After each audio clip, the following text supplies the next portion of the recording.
جمال خان وروره انډیوالي خو مو د وخته سوه زه غواړم چې د انډیوالي په دوستي بدله کړو څنګه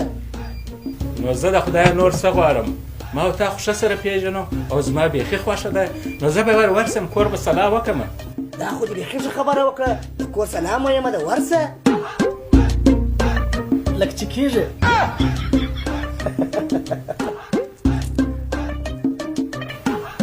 جمال خانه څنګه شوه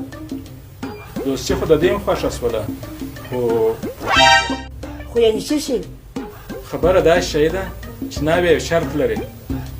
څنګه شرط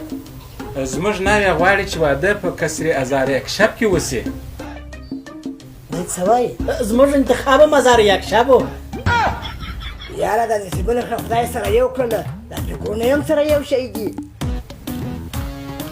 نو بیا مو مبارک سه ما ته یې راکړه زه ستا دې مبارک سه په اصلي کې خو دې نو زما مبارک سه خپلې خوښۍ مو په قصر ازار یکشب کې ولمانځئ قصر ازار یکشب د ودونو سالون په عصري ډول جوړ سالون دی چې 2 جلا حلونه لري او د اعلی درجه ډوډۍ سره ستاسو په خدمت کې دی قصر ازار یکشب سالون مجهز پارکینګ او مجهزه ګلسازي هم لري ادرس د سټوډیوم عمومي سړک افغان مالدار ته مخامخ